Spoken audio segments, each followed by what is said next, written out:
Ինչ վերաբերվում է ցեղասպանության թանգարան ինստիտուտի տնօրենի հետ կապված իրադրությանը, ամենայն հարգանքով, բայց ես էլի արձանագրում եմ,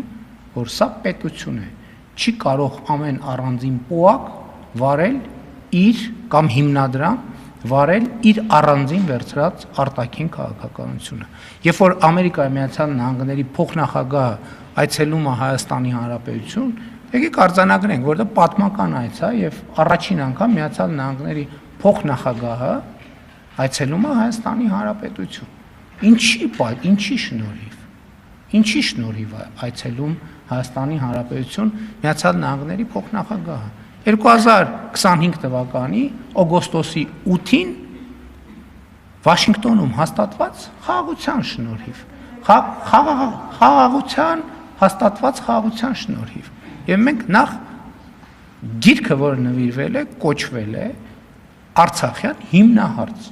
Դա կոնֆլիկտի մասին է։ Այսինքն խաղաղության համատեքստում եկած փոխնախագահին մենք ասում ենք, որ գիտեք ինչ, այդ խաղաղություն եւ այլն, հա ասեցինք, խոսացինք, բայց այնուամենայնիվ հիմնահարցը տեղում է, այսինքն կոնֆլիկտը տեղում է։ Ես էլի ուզում եմ հիշեցնել Սուրբ Մեսրոպ Մաշտոցի հայերեն առաջին թարգմանած տեքստը. ճանաչել իմաստությունը եւ խրատը, իմանալ հանճարի խոսքերը,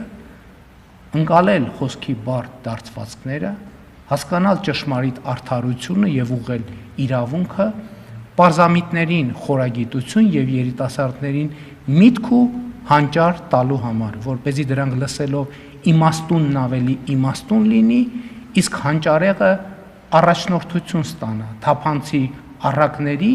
եւ խորին ասույթների մեջ, իմաստունների ճառերի եւ դրանց այլաբանությունների մեջ։ Ընդհանրապես ես կարծում եմ, որ մենք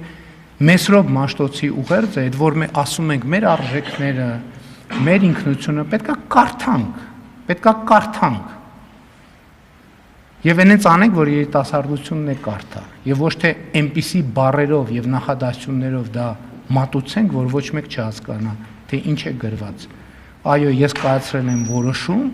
ես կայացրել եմ ճիշտ որոշում եւ յուրաքանչյուր պետական պաշտոնյա պետքա ինքը իրեն հաշիվ տա,